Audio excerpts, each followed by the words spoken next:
What up, guys? CP the Tool Addict here. Time for a snap-on tool haul. It's Saturday. I'm in the shop, just finishing up some stuff. We had another busy week, despite other things that I had going on. It was definitely a busy week. I am beat. It is almost 4 o'clock and on Saturday, and I was here till almost midnight last night. I'm whipped. I'm ready to relax, take the next day off, come back again, and hit it harder on Sunday. But I thought, you know what? We're gonna do a tool haul here for Snap-on tool haul, and big shout out to Den of Fools on this.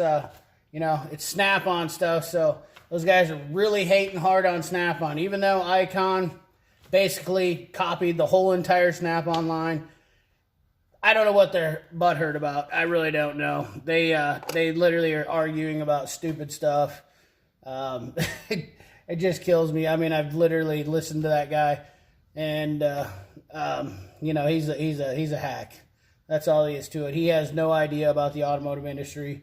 Not a clue. He does not even understand diddly squat. Sorry if I hurt your guys' feelings that like the Den of Fools, and I'm only referring to him now as the Den of Fools. He has made it a point to, I fired shots first, and I'm one of those guys that I just don't have the tolerance for people who are that fake, and they don't really have any. He said he was some kind of scientific engineer. Is basically what he told me, and I think that's bogus. He's retired at 50. That's anybody that retires at 50 and is making a YouTube channel and really he doesn't impress me. He's getting free toolboxes. I mean, like, that's his claim to fame. I don't buy that. I think he's probably got something else going on in his life. Is why he's retired. Nobody wanted him to work for him. Is what the deal was. They probably couldn't stand him. Anyways, enough of that. Let's get on to, I'm probably going to do a quick shop tour type 2 on this, because, you guys are, I got a few guys that were like, I like the comments that people think they know me, and it's speculation. They have no clue. Obviously, we are a shop here. I'm always in a shop sometimes when I'm doing the video or I'm at home. I'm dying to get my toolbox here. I just don't have the space in the shop, and I'll show you why when we get done with this. But let's go over the tool haul quick. Got another made in USA. This is a Blue Point part, so this isn't a Snap-on made product, but this is a US made Blue Point part. And these things right here, this is a GA53A. And this is a flexing mirror. I love these things. Got a little springy deal here. I haven't taken this one out of the package yet because I haven't had a need to use it, and it's kind of one of those deals where I only use it for specific things. The glass can break on them very easily. You can get them recut and remade, but these are one of my favorite mirrors. My old one was a Mac one, and it's broken. I'm not the company that builds these. I'm not exactly sure, but I'm so glad to see that this one's made in the USA. It is an awesome. These are awesome tools here. I like these mirrors. I always liked them. I don't know. Then we got the little fella here. Another one made in the USA. Blue Point. This one is a GA523, and I use this one for under dash stuff. You're really in tight spaces, doing electrical. Try to see if you got a little, some crusties on some wires. Tight spaces. I only need the big, and they have a medium-sized one. Don't really need that. Obviously, electrical stuff.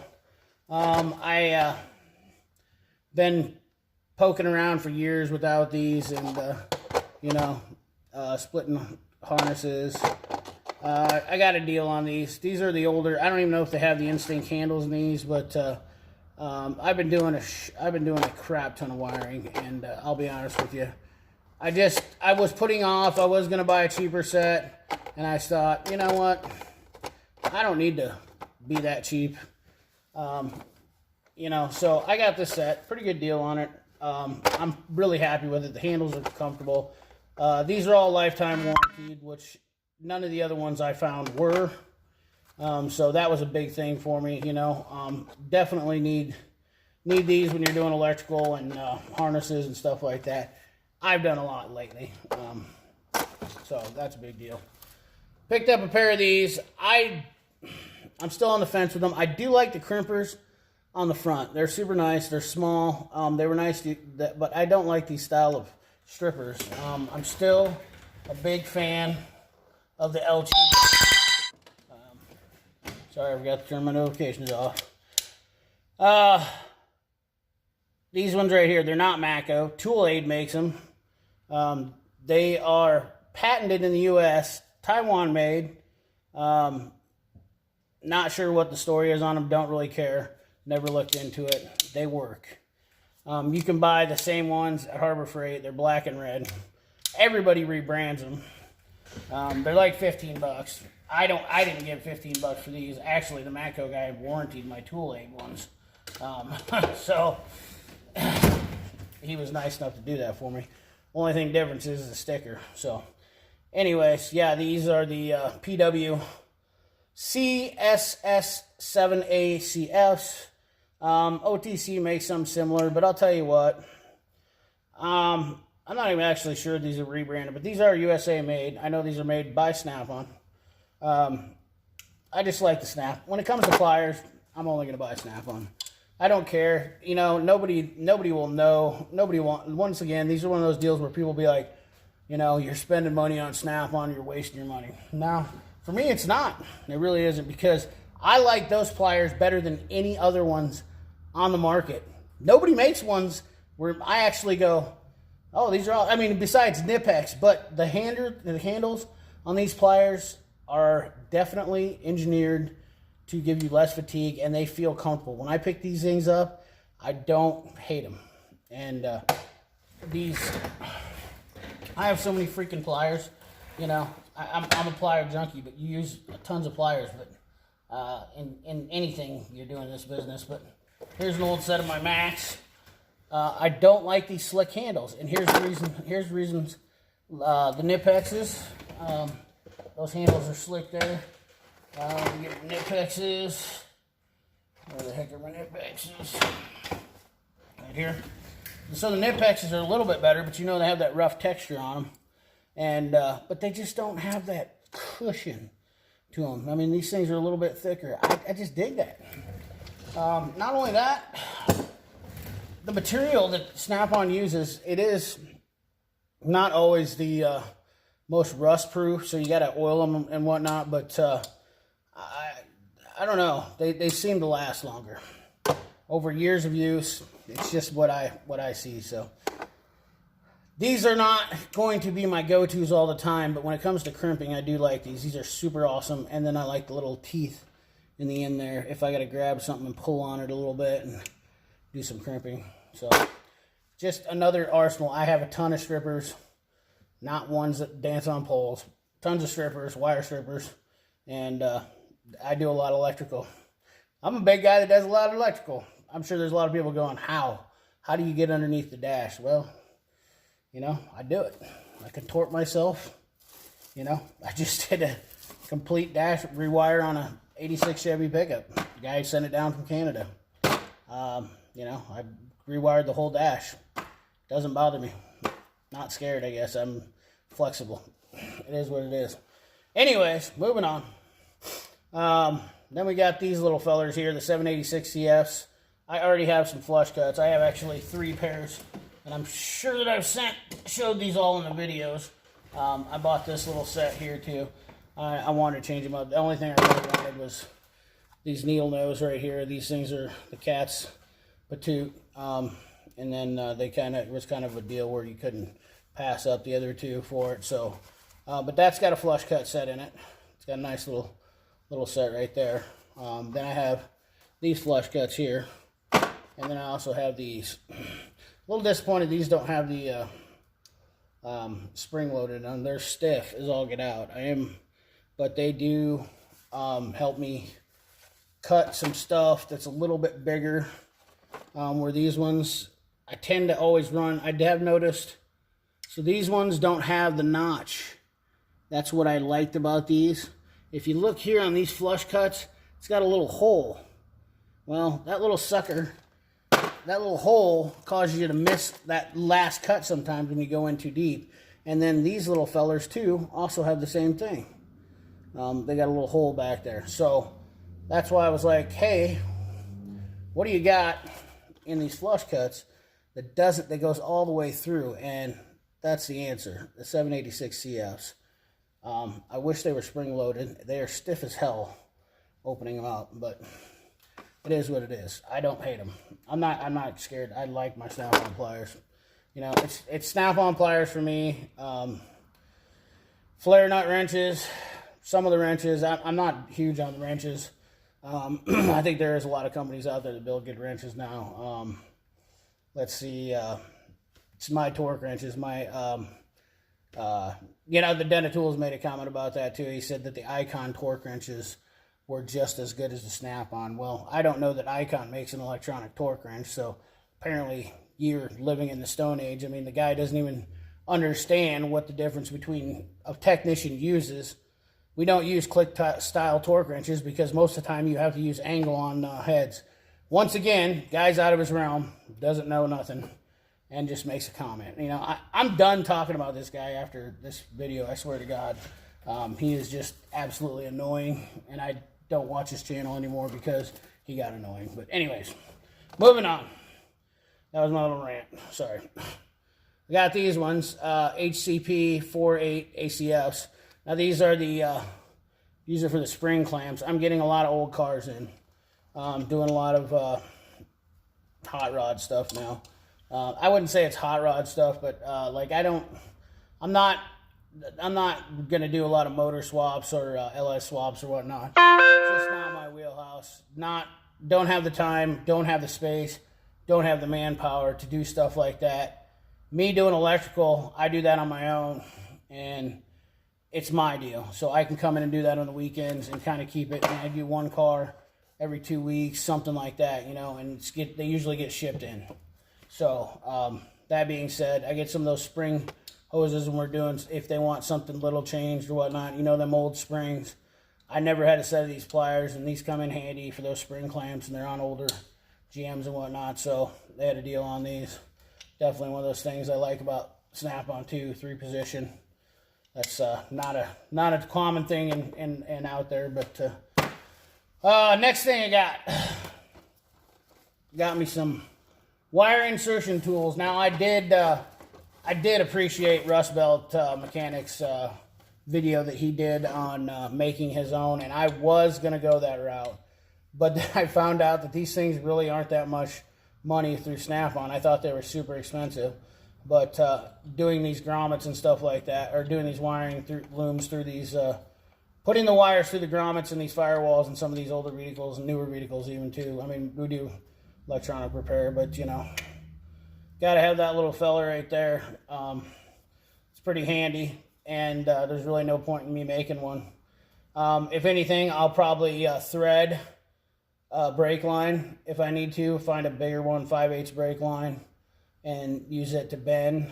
A stainless steel one, I think I can probably get enough rigidity out of it to make a curve on it. Like, you know, Rust Belt made some awesome tools, and I really should have attempted to do that. But when I asked the Snap-on guy how much this is a WINS 100R. Sure, the R means red. Probably a different part number somewhere else. But anyways, these things are awesome. I think they're like 50 or 60 bucks. I think it's a pretty reasonable deal. Comes with that long one there, and then you got your, it's a 5-piece set. And I'm not sure what the diameter they call this, like a 5/8 probably too on this one. What is this one now? Let's see what we got here. See if we got a size calibration on the back here. And they don't exactly say. This is made in Korea. This is probably rebranded, but I couldn't find it anywhere, because if I would have, I would have bought it on Amazon first. Their PT Tool makes them too. I think I got a PT Tool, Performance Tool, which is the same people that make a few other things when you go to the parts store. Just cheap stuff, but I'm not sure what size they call that. That's probably got to be about a 5/8 diameter, I'm sure. Anyways, looks like it to me anyways. But yeah, so you got your big one, you know, about the size of my pinky. And you really got to stuff stuff in there. Got a couple little guys, that little 1/4 inch, and then, you know, this 5/8. So there you go. WINS 100R. Definitely something if you need that. That's a good pickup, I think, for a Snap-on guy. And then I wanted a new set of picks, so I picked up these. I didn't really like the color. I'm not a big fan of them. I've been using them, and I don't know. I think I'm over the plastic grip ones. They're blue, and I just wanted a set of long picks. I've been using them stinking. I got these old screw handle ones, you know, that I've had from Mac for a long time, and the handles would come loose, and it was just aggravating, and I wanted something that I could come in there and really dig down into something and whatnot. So I got these guys. I don't even know how much I paid for those because I didn't care. I just gave them a big pile of cash and called it a day. All right. Next thing is not a Snap-on, okay, so don't clump it into there because I actually thought this was neat. I've been meaning to talk about this for a long time, I think. But was down at Menards, and these Master Force, you know, stuff like this really intrigues me. I couldn't pass it up. I'm a big fan of pistol grip stuff, so this is a double jointed pistol grip. I'm not sure the part number on it. I don't remember if I've talked to this about it in another video, but I just seen this and I thought I'd grab it because I'm meaning to, because I've actually used this now a couple times, and you know, I didn't want to say too much beforehand, but I'll tell you what, these are stout. I can really, you know, I get these things, you can see I can close these things down like that, but of course I do a lot of grip work. You know, shooting competition pistol, kind of, you know, I've got some, you know, beefy forearms, and you always got to hang on to that gun, but that's probably why I like pistol grips, because it feels so natural to me. I mean, I shoot 30,000 rounds a year, so I don't have time. I mean, that's tomorrow I'm going to shoot a match and, you know, practice a little bit, but pistol grip seems to be what probably just naturally fits better to me. Maybe that's why I like it, but yeah, these things seem really stout. I was impressed with them. I've used them a couple times, really gotten into something. They do flex down like that, but this jaw does not come loose. They're cheap plier, like $10 or something like that, but not sure the part number. Sure they're made in China, but just wanted to throw those out there for you guys. Then I wanted to also talk about a couple other little deals too. Got these little fellers here, and been a big fan of these for a long time. I've had these for years now, and people come in the shop and they'll see me use them and they'll ask me. This is an MT3-14, little thin, 1/4 to 3/8. Got a magnet on it. You can see it's kind of oily. Then we got an MT3-38. This is a 3/8 to 1/2 inch.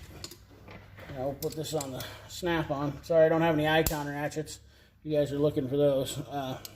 Don't need them. I got a whole drawer full of ratchets I've had forever.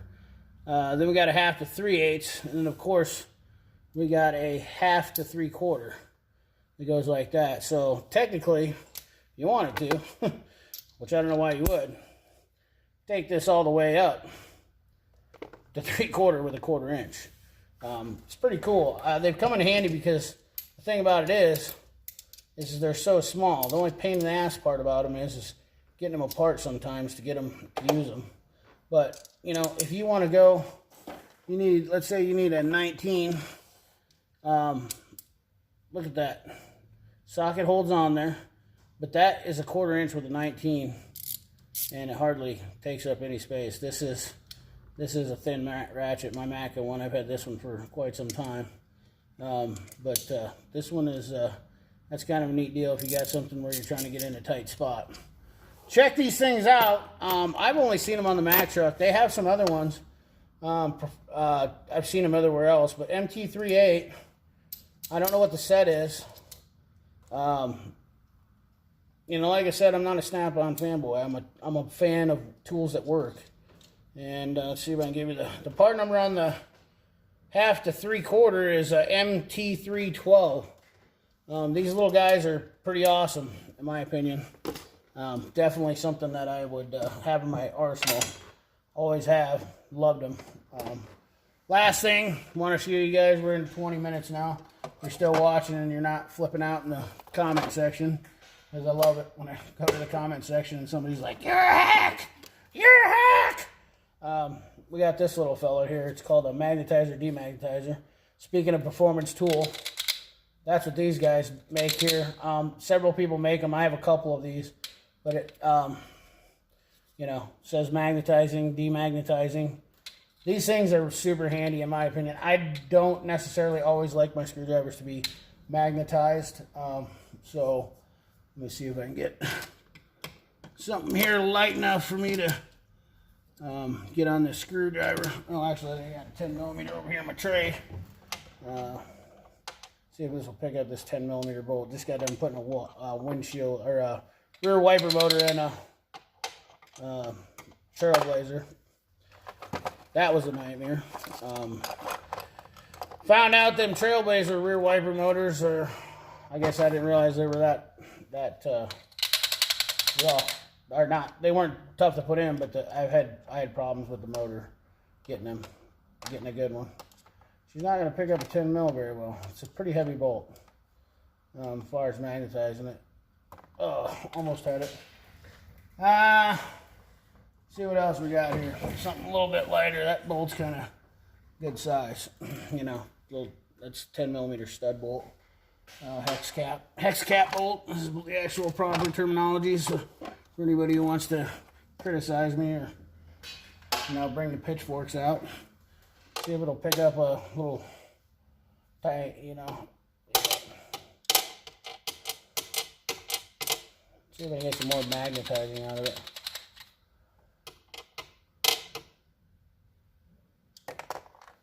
Not quite enough, but you get the point.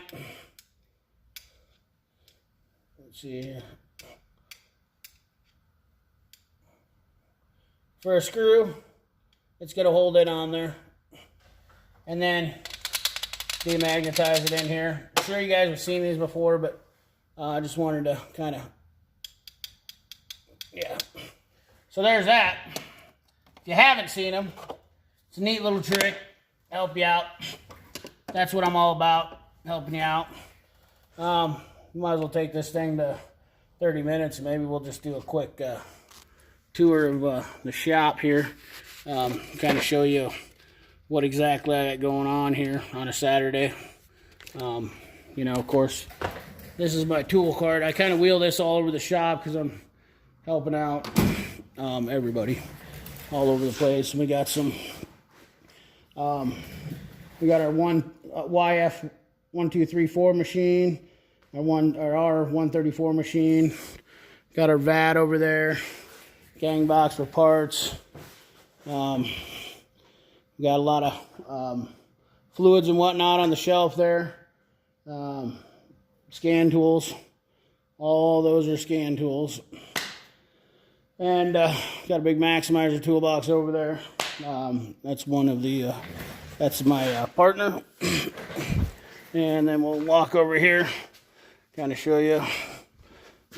We got our Geoliner 770 alignment machine, parts cleaner, transmission flush machine, our drive-on hoist. There's the windshield wiper I just replaced. And we got Chrysler 300 over here. We're doing a engine on. Just done heads on that Chevy. And we got exhaust. We got an exhaust leak on this here Jeep. We got a parking lot full of cars. Yeah. So we've got a mess over here because we've got, this is our shop is kind of tight. We got our wheel balancer and tires over here. They are Coats. It's it's tight space in here. It's a little bit messy right now. Not something I like. We got our welders, Lincoln, ESOB, plasma torch. Speaking of Icon boxes, so this is one of our other tech's box. Maybe we'll do a toolbox tour of his one of these days. Just bought this one from the Snap-on guy, $2,500. 30 inches deep, not 24. So stainless steel top. I'd buy this box all day long from the Snap-on guy. I don't like Snap-on boxes, but that's what I would do. And then I'm not gonna try to wiggle over in here, but that box right there, bought that box for $1,500 off of Facebook Marketplace. So there you go. Do you need to spend $4,000 on an Icon toolbox? No. Can you buy boxes cheap off of people? If you look, yes, there's deals out there everywhere. My boxes, I literally probably got close to $5,000, but I got that Matco. I've got a Mac. I have a Snap-on, and I have I got a new one coming, a new toolbox. Oh, a Husky 80-inch. Yeah, so Husky 80-inch is down at our 2 other bays that we have. You have to walk outside. Not gonna go out. We got 2 more bays down there. 6 stalls total. 4 rotary hoists. They're all 9,000-pound rotaries. We installed all of them. All this stuff is paid for. We don't have anything on credit. Don't need anything on credit. We pay for our bills. That's how we do it. That way we're able to keep our overhead lower, help the customer out, and that's pretty much the long and short of it. So there you go, guys. There's a little mini shop tour. Appreciate you watching. Smash that like button. I'll try to do some more tool repair videos here when I get a chance. The cart is looking, whoa, the cart is looking a little bit messy. I do take a lot of time to clean up my stuff and put everything back. That's why it looks nice, because I try to take care of my stuff. But anyways, like I said, smash that like button, comment, like, share, subscribe, ring that bell. Hopefully we'll have some more stuff going on here. Wintertime comes, I'll be in the shop more and less running around outside too. So thanks for watching, guys.